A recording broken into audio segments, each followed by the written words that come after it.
1% populasi Indonesia menguasai 48% ekonomi nasional. 3% manusia Indonesia menguasai 60% dan 10% manusia Indonesia menguasai 70% ekonomi nasional di luar dari anggaran negara APBN. Ekonomi seperti begini terjadi karena regulator yang lemah yang harus kita perbaiki. Demikian saya memulai sebuah dialog terbatas di kantor teman dengan beberapa kenalan baru. Mereka adalah orang yang katanya peduli dengan UKM. Mengapa saya katakan katanya peduli tersebut dengan tanda quote unquote? Karena mereka seperti yang lainnya ingin membantu UKM tapi hanya sebatas mengajari UKM dalam kelas. Setelah kelas selesai hanya jadi pinter UKM, namun sedikit yang menggerakkan ekonomi UKM. Ada seminar, ada workshop, ada buku, ada coaching, ada mentoring, ada pendampingan, ada macam-macam. Semuanya sudah dilakukan. Namun data di awal tadi belum pernah berubah sejak 20 tahun terakhir ini. Artinya apa yang mereka kerjakan sekarang ya doesn't work. Harus diubah, bukan hanya dengan wacana, ilmu, keterampilan, tapi dengan peluang. Saat ini yang beda adalah peluang. Yang beda,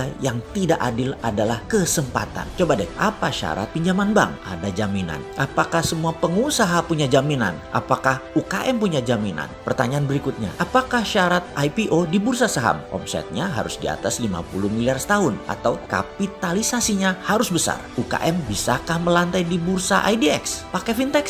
Pakai pinjaman tersebut? Wih, bunganya jadi rentenir tuh. Membuka lapangan kerja di mana 97% angkatan kerja diserap UKM, tetapi UKM tidak bisa pinjam bank, tidak bisa IPO. Lalu ilmu yang diajari tadi oleh orang yang dikatakan peduli tadi dipakainya di mana? Disinilah serunya pembicaraan kemarin di mana kita ditantang. Bagaimana bisa menjawab $1 million question? Bagaimana UKM bisa naik kelas, yaitu menjadi perusahaan beraset besar dan beromset besar? Kalau saya boleh usul, yang pertama adalah bagaimana perusahaan bisa beromset besar terlebih dahulu. Jadi strateginya adalah selling terlebih dahulu. Kita semua tahu selling adalah seni menjual, yang seharusnya di atasnya adalah marketing dulu, bahkan seharusnya di atasnya lagi marketing ada yang namanya branding terlebih dahulu. Tapi kelamaan kalau di saat COVID kita bangun branding dulu, menentukan marketing dulu, kelamaan. Branding itu membangun trust, marketing itu memilah dan memilih pasar. Namun selling, ya selling, jualan, closing. Sungguh bagi saya closing selling itu menjadi terpenting saat ini. Jadi kalau bisa disimpulkan adalah kita harus melakukan push selling. Pull selling atau menarik adalah strategi online shop. Berjualan menggunakan sosmed seperti IG atau FB. Marketplace seperti Tokopedia, Bukalapak, Shopee, itu semua besar biaya iklannya. Karena membuat orang kita tarik datang ke landing page kita, datang ke lapak kita. Di masa daya beli pilih-pilih seperti saat ini, karena kontraksi ekonomi resesi dunia, maka pull selling kurang agresif. Narik itu kurang agresif. Kita harus nyerang. Menyerang itu apa? Namanya push selling. Kita datangi sosmed orang, kita sambangi email orang, WA orang, Telegram grup, apapun kita infokan. Kita serbu dengan berbagai tools. Oke, ada yang perlu contoh push selling lebih rinci nggak? Oke, kita jelaskan, kita sederhanakan. Kita ikuti cerita ini. Beberapa saat yang lalu ada pertanyaan dilontarkan ke saya. Bisa jelaskan apa itu dinaran, Pak? Pertanyaan datang dari seorang yang baru dikenalkan oleh mitra bisnis saya. Saya pun menjawab begini. Dinaran adalah GoPay plus Genius plus debit card plus underlying emas. Oh gitu, sistem pembayaran toh. Saya pikir dinaran itu seperti beli emas di Pegadaian, hanya lebih liquid karena berbasis teknologi digital. Oh bukan Pak, dinaran adalah aplikasi alat bayar multi channel. Saat ini kita luncurkan dinaran emas seperti tadi yang saya jelaskan. Nanti akhir Oktober 2020 ini ada dinaran dolar, di mana underlying dana Anda bisa memilih dolar sekarang. Ke depan bukan hanya emas underlyingnya, tapi bisa pilih dengan dolar. Di akun yang lain tentunya. Anda boleh punya 2 akun di dinaran. Satu dinaran emas, satunya dinaran dolar. Jadi penjelasan lengkapnya dinaran dolar adalah GoPay plus Genius plus debit card plus underlying dolar. Sederhana membayangkannya. Seperti personal portable money changers, aplikasi dinaran tersebut. Demikian saya menjelaskan sesimpel mungkin. Karena baru kenalan gak enak kalau jualan terus. Tapi saya tidak kuasa menahan untuk tidak meneruskan jualan. Namanya juga peluang di depan mata. Jadi saya teruskan. Fitur-fitur dinaran masih terus disempurnakan. Usia dinaran baru 4 bulan saat ini. Muasalnya mengurus semua izin dan teknologi mundur ke 1 tahun yang lalu. Sudah cukup panjang perjalanan dinaran sesungguhnya. Dinaran adalah cerita panjang dari analisa mendalam memprediksi ke depan tentang tumbuhnya kebutuhan bertransaksi dengan berbasis personal sovereign wealth fund.